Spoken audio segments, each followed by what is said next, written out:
Hello students, I'm Himani Sharma, your UGC NET educator.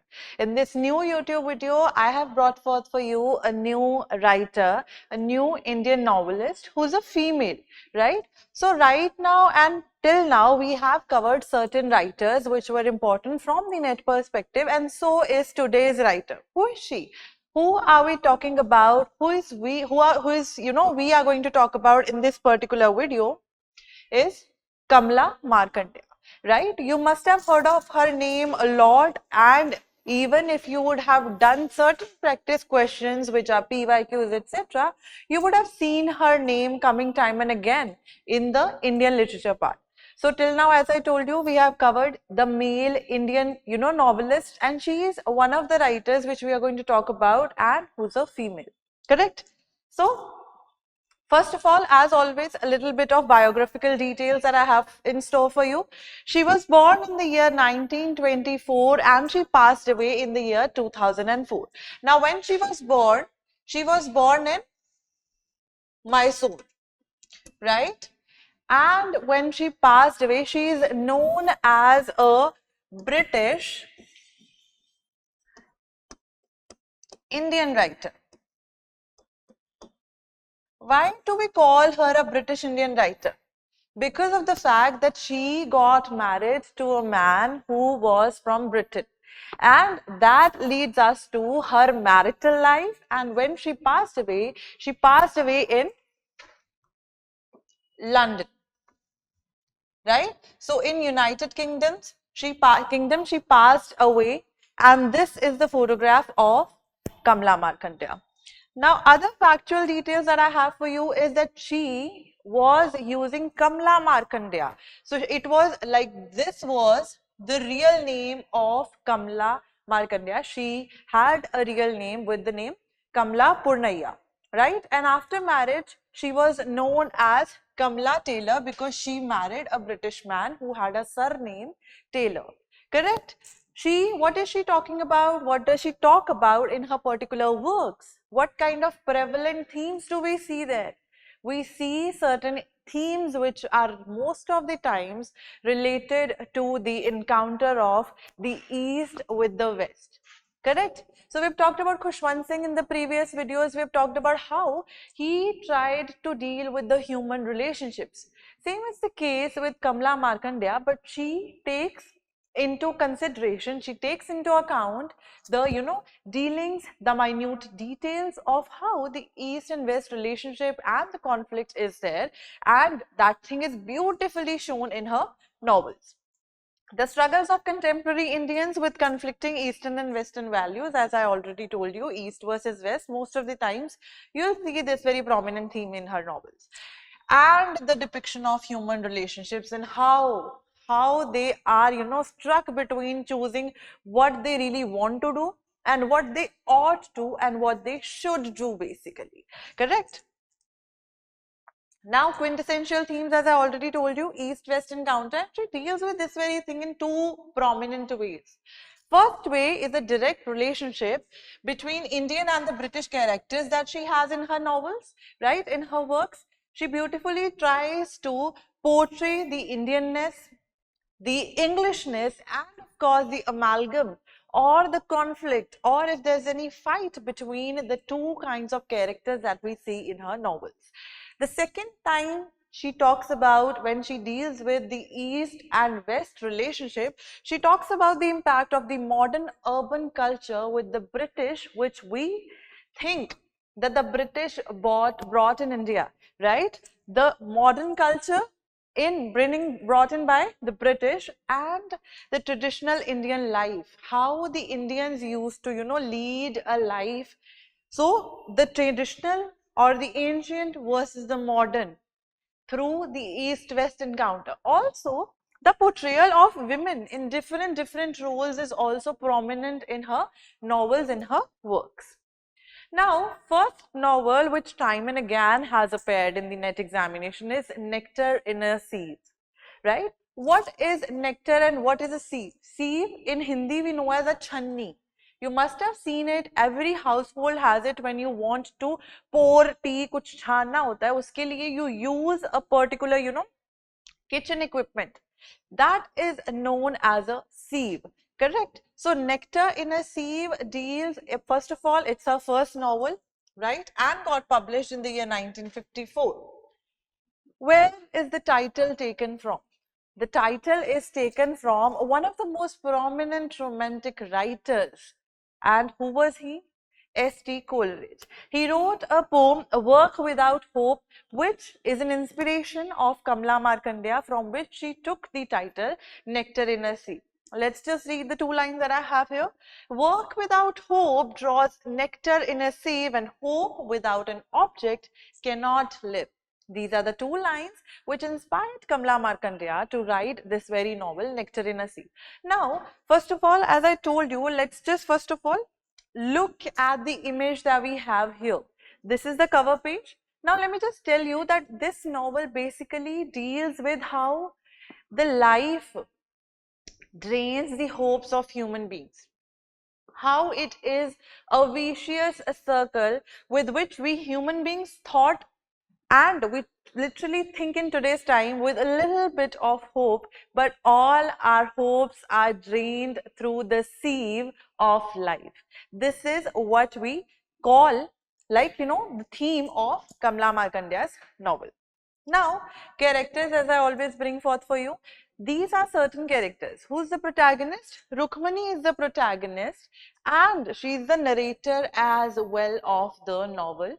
And she has a husband named Nathan. So this story has been told by Rukmani, of course, and she tells it in a flashback mode, right? So when she is telling the story, she's an old woman, but when we talk about, she brings forth her life with a flashback when she was married at the age of 12. So when she was just 12 years old, she was married to Nathan, who was a tenant farmer and who loves the land like anything.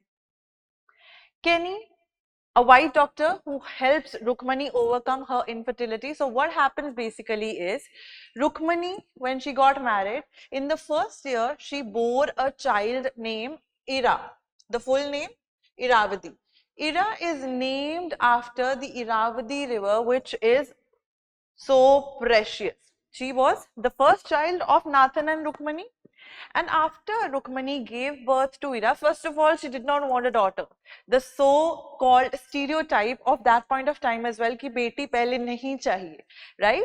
All of the, Indians, they have these very things in their minds, even some, to some extent in today's time as well, ki pehle beta hi hona chahiye. So same case was with Rukmani.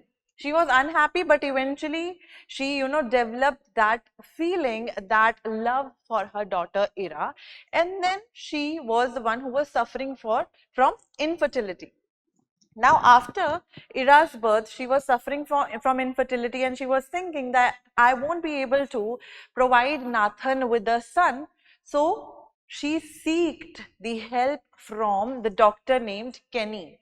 Now, Kenny is the one who's showing us the good side of the West, right? So, of course, in most of the novels, we have seen that the West by the Indians, as always, and the way it has been, right? It has been portrayed on a negative stance as well. But here, Kenny is the one who portrays the good side of the West, and he is the one who helps Rukmani overcome her infertility so that she can bear a child in future, and she eventually bears more children in the future, and both of them become friends.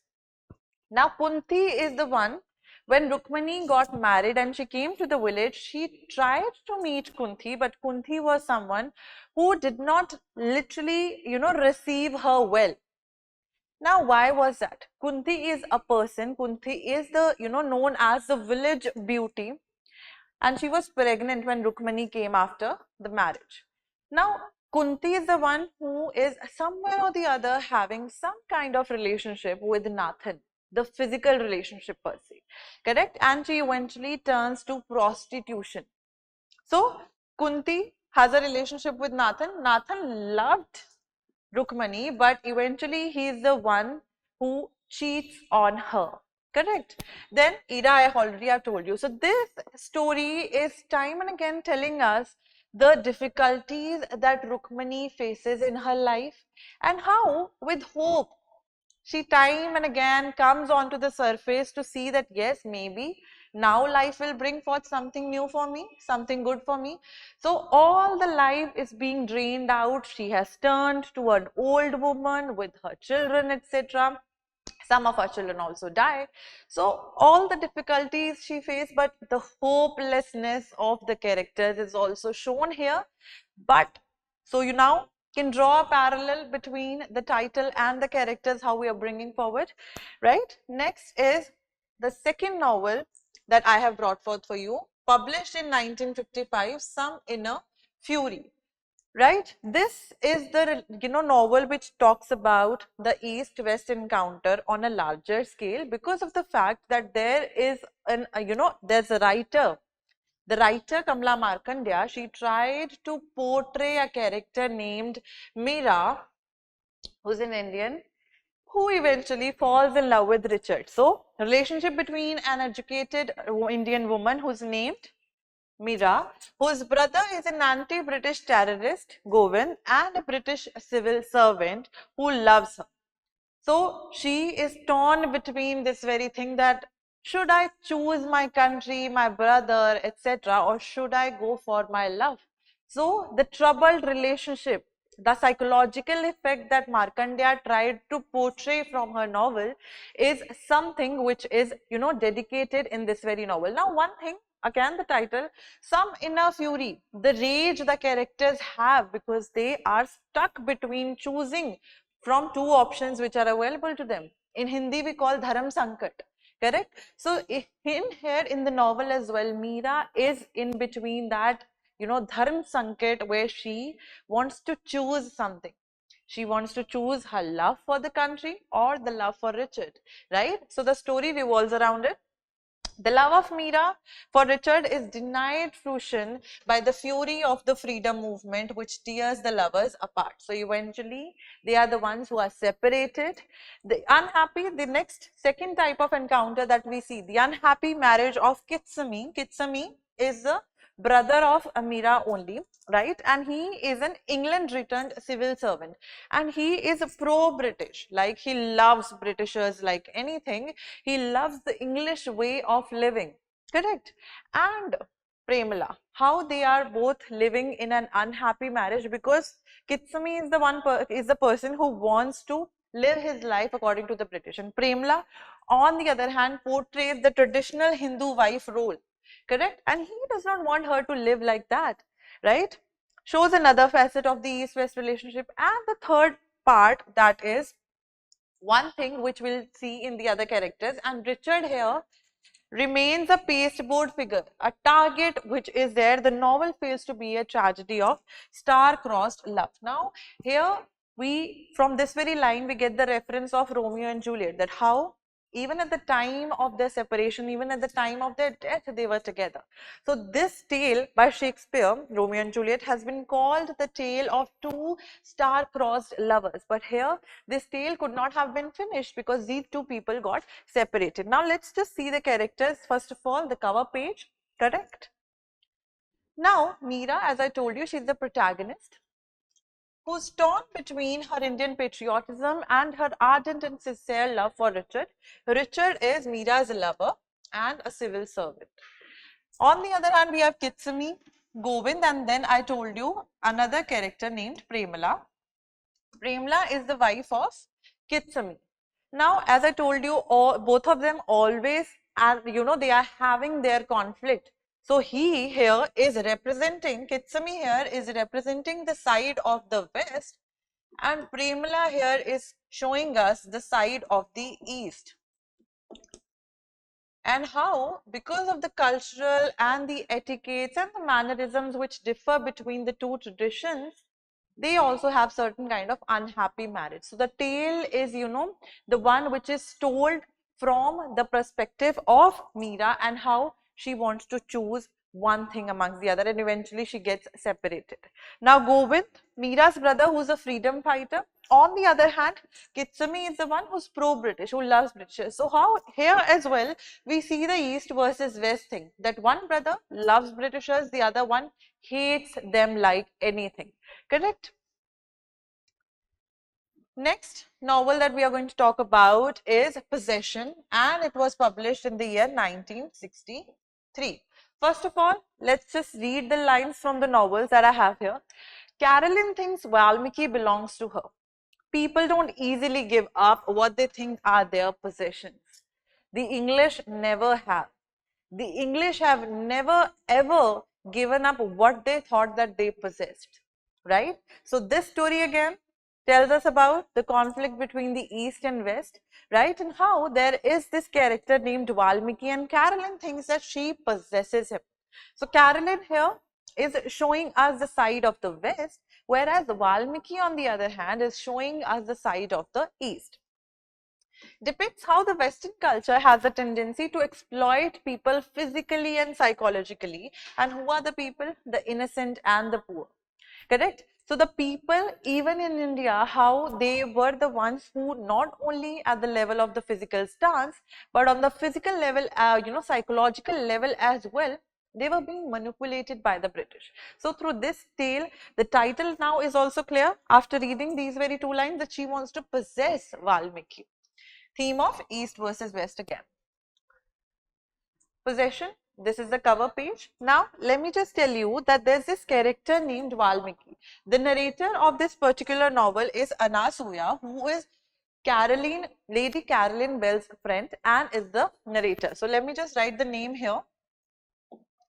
Caroline Bell, who is the one who thinks that she possesses, she owns Valmiki like anything, right? The narrator is Anasuya.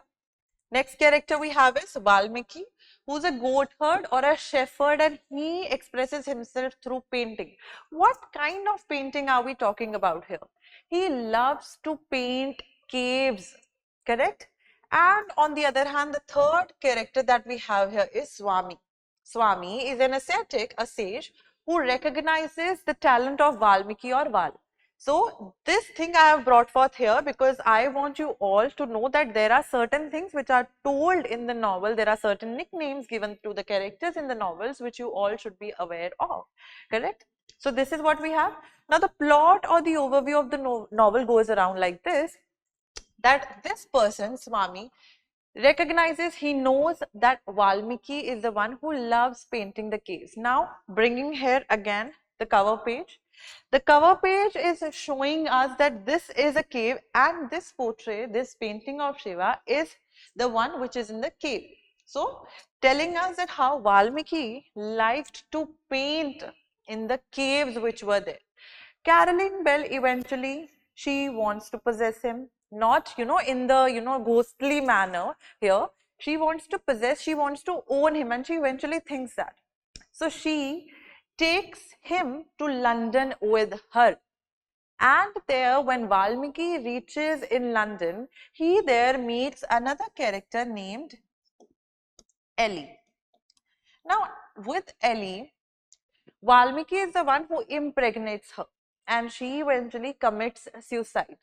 After she commits suicide, Valmiki turns and returns back to India, where he again meets Swami.